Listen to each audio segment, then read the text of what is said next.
السلام علیکم ورحمۃ اللہ وبرکاتہ۔ شبہات کے ازالے پیج کو سبسکرائب کریں اور بیل آئیکن دبائیں سب سے پہلے ویڈیو دیکھنے کے لیے۔ بسم اللہ الرحمن الرحیم۔ قسط نمبر 471، رد مفتی ایوب کشمیری۔ عقیدہ مرجع کی طرف مائل ہے، عقیدہ مرجع کی طرف مائل ہے۔ الحمدللہ وحدہ والصلاة والسلام علی من لا نبی بعدہ، اما بعد۔ مسلمانوں کی جماعت یعنی اہل سنت والجماعت کے بارے میں، ہم مسلمانوں کی جماعت کی مخالفت نہیں کرتے اور کسی مسلمان کو گناہوں کی وجہ سے کافر نہیں کہتے جب تک کہ وہ گناہوں کو حلال اور جائز نہ سمجھے، اور ہم یہ بھی نہیں کہتے کہ گناہ ایمان کو ضرر نہیں دیتا، جیسا کہ فرقہ باطلہ کا عقیدہ ہے۔ اور ہم نیک کام کرنے والوں کے حق میں امید رکھتے ہیں کہ اللہ تعالیٰ ان سے درگزر فرمائیں گے، لیکن ان کے متعلق بالکل بے فکر نہیں ہوتے اور نہ ہی ان کے لیے قطعی طور پر بہشت کی گواہی دیتے ہیں۔ اور ہم مسلمانوں کی جماعت میں سے جو گناہ کرتا ہے اس کے لیے ہم اللہ تعالیٰ سے بخشش طلب کرتے ہیں اور اس پر اللہ تعالیٰ سے گرفت کا خوف کھاتے ہیں، لیکن ہم اس کو رحمت خداوندی سے بالکل مایوس بھی نہیں کرتے۔ اللہ تعالیٰ کی پکڑ سے بالکل بے فکر ہونا اور اس کی رحمت سے مایوس ہو جانا، یہ دونوں باتیں مسلمان کو ملت سے خارج کر دیتی ہے۔ مسلمان کے لیے حق کا راستہ ان دونوں کے درمیان ہے، یعنی امید اور خوف کے درمیان، اور ہم کسی بندے کو ایمان سے خارج قرار نہیں دیتے سوائے اس کے کہ وہ اس بات کا انکار کر دے جس بات نے اسے اسلام میں داخل کیا ہے، اس بات کے انکار سے اسلام سے خارج بھی ہو جائے گا۔ ایمان نام ہے زبان سے اقرار اور دل سے تصدیق کا۔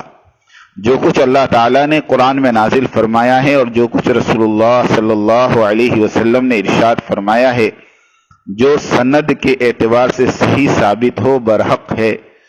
اہل ایمان عقیدے کے اعتبار سے سب برابر ہوتے ہیں، مگر کیفیت کے اعتبار سے برابری حاصل نہیں، بعض کو بعض پر برتری حاصل ہے۔ ایمان کامل جس میں اعمال بھی داخل ہے، اس میں کمی بیشی ہوتی ہے، لیکن دلائل کا علم جس قدر زیادہ ہوگا ایمان اور عقیدہ اتنا ہی قوی اور مضبوط ہوگا، اور دلائل کا علم کمزور ہو تو ایمان اور عقیدہ ضعیف اور کمزور ہوگا۔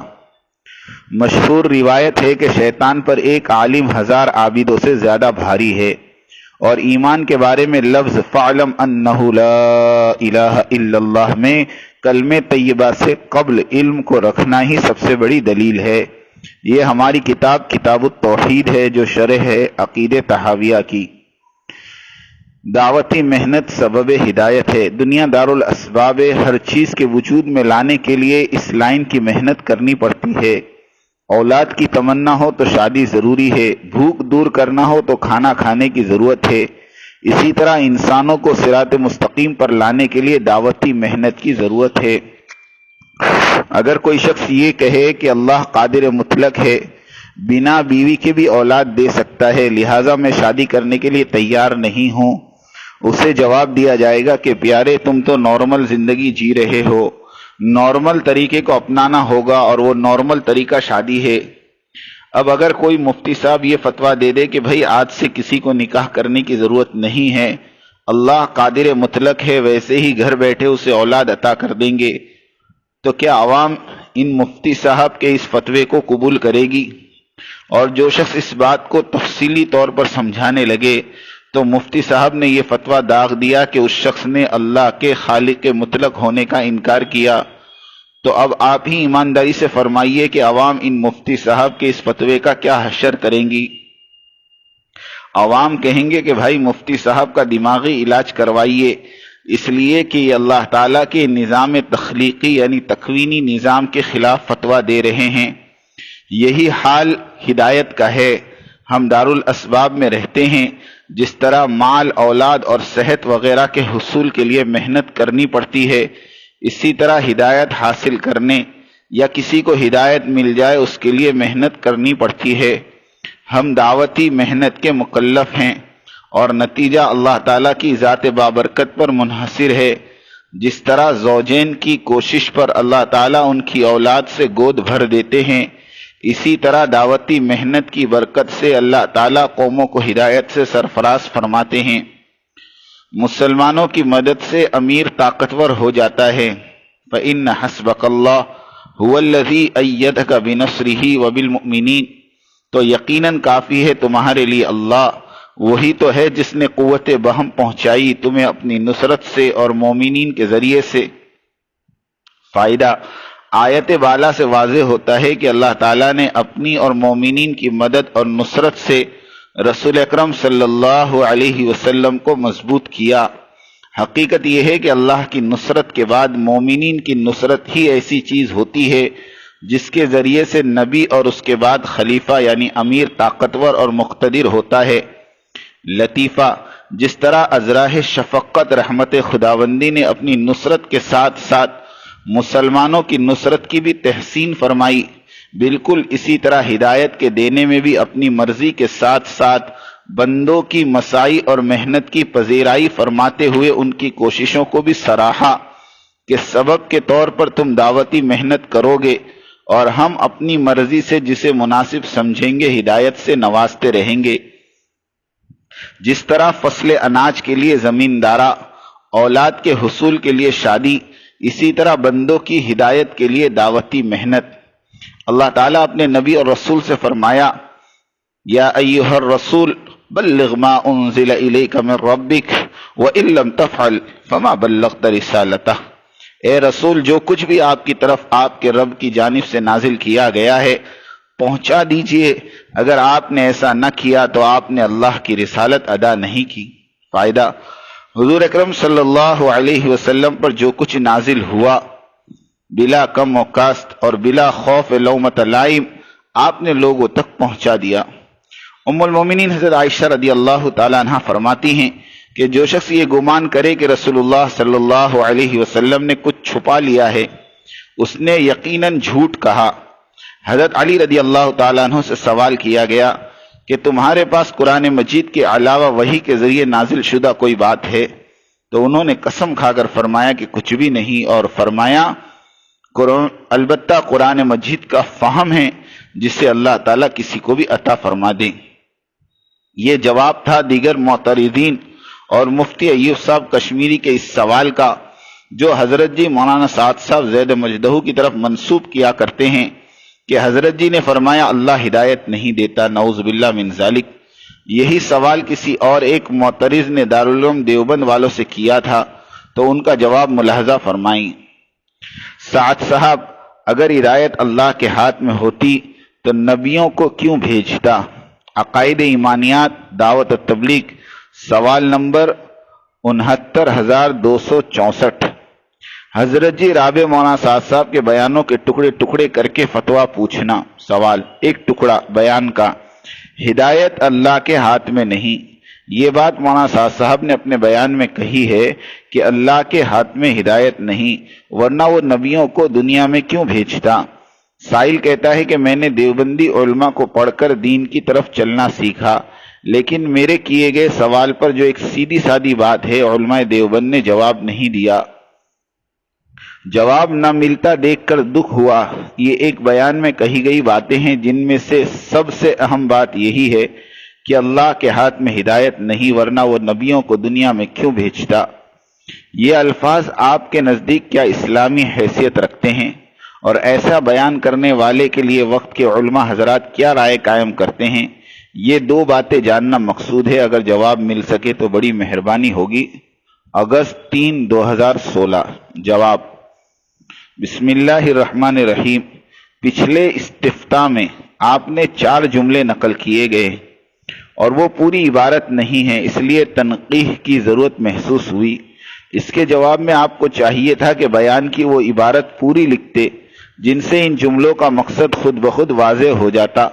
پس منظر پوچھنے کا یہی مقصد تھا کہ آپ نے اپنے سابقہ جملوں میں سے صرف ایک جملہ لکھا ہے جو پہلے سوال میں یوں ہے کہ تم اس خیال میں ہوگے کہ ہدایت اللہ کے ہاتھ میں ہوتی، اگر اللہ کے ہاتھ میں ہوتی تو اللہ تعالیٰ نبیوں کو کیوں بھیجتے؟